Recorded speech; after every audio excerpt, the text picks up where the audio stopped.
Tefadzwa was lounging in his opulent mansion when his phone rang, breaking the silence. It was his younger siblings, Tapua and Chipo, calling from the village. They were eager to visit him, and Tefadzwa, thrilled at the prospect of their company, invited them to come. He picked them up from the bus station and drove them back to his mansion. As they stepped inside, Chipo's eyes widened in awe. "Wow, Tefadzwa, your house is stunning," she exclaimed. Tefadzwa smirked, seemingly unimpressed. "It's nothing," he said dismissively. "I can easily get an even better one." Tapua, however, remained quiet, his eyes scanning the lavish interior with a mixture of confusion and concern. He couldn't fathom how his brother had amassed such wealth, yet still neglected to support him and Chipo back in the village. Tefadzwa's success seemed to have created a rift between them, and Tapua struggled to understand why his brother's prosperity hadn't trickled down to their family. As Tefadzwa showed them to their rooms, he said, "Make yourselves at home. If you need anything, just let me know." With that, he left them to settle in, heading out to attend to his own pursuits. Chipo, sensing Tapua's unease, approached him with concern. "Hey, Tapua, are you okay? You've been really quiet since we got here," she asked, her voice laced with worry. "I just don't understand why Tefadzwa doesn't help me take care of you," Tapua said, his voice laced with frustration. "He used to help with your school fees, but now he doesn't. And yet, seeing how well off he is, it just doesn't add up." Chipo offered a naive explanation. "Maybe things have just started looking up for him." Tapua's gaze lingered on Chipo, his expression a mix of concern and sadness. She was too young to grasp the complexity of the situation. How could someone who had risen from humble beginnings as a struggling barber boy now afford such opulence, yet neglect his family's basic needs? Something wasn't right, and Tapua was determined to uncover the truth. As the days passed, the siblings enjoyed each other's company, going on shopping sprees and spending quality time together at home. However, Tapua's curiosity about his brother's sudden wealth lingered. One day, Tapua decided to sneak into Tefadzwa's room. What he found took his breath away. The room was a testament to Tefadzwa's extravagant lifestyle, with expensive items and lavish decor. As Tapua rummaged through his brother's belongings, he stumbled upon 2 bags filled with human hair. Perplexed, Tapua wondered, why would anyone keep bags full of hair? Tapua picked up the bags of hair, intending to dispose of them, and headed outside to burn them. Meanwhile, Tefadzwa returned home from work, preparing to make his usual delivery of the hair to the old man. As he entered his room, he was met with an empty space where the bags once sat. Confusion turned to panic as he frantically searched for the missing hair. Turning to his siblings, he demanded, "Did either of you enter my room?" Tapua, oblivious to the significance of the hair, replied nonchalantly, "Oh, yeah, bro. I found those 2 bags of hair and decided to burn them." The room fell silent, with Tefadzwa's face contorting in rage. Tapua and Chipo exchanged worried glances, taken aback by their brother's explosive outburst. Tapua had acted out of kindness, assuming the hair was trash that Tefadzwa had forgotten to discard.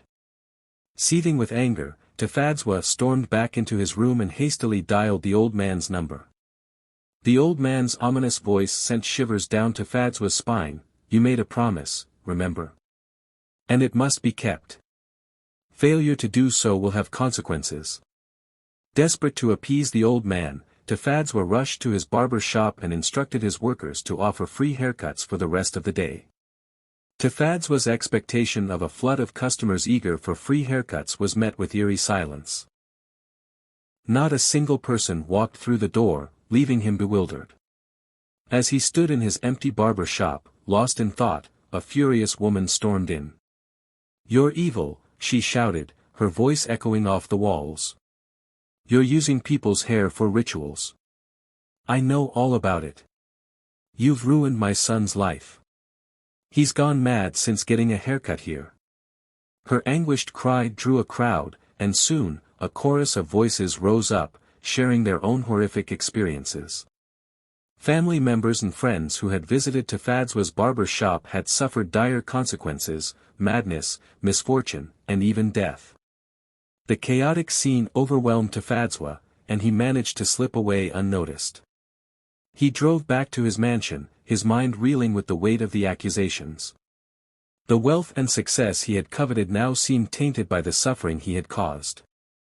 As he pulled up to his mansion, he was met with a shocking sight. His grand home had been reduced to a pile of rubble. His siblings, Tapua and Chipo, stood amidst the destruction, their faces etched with fear. Tafadzwa's world had come crashing down around him. The consequences of his actions had finally caught up with him, leaving him to confront the ruins of his life. What happened? Tafadzwa asked, still trying to process the destruction of his mansion. Tapua and Chipo remained silent, their faces etched with shock and fear. Tafadzwa quickly composed himself, knowing he had to take care of his siblings. "Come on, I'll book you guys a room at a hotel until I figure things out," he said, trying to sound calm. At the hotel, Tafadzwa attempted to book a room, but his credit card was declined.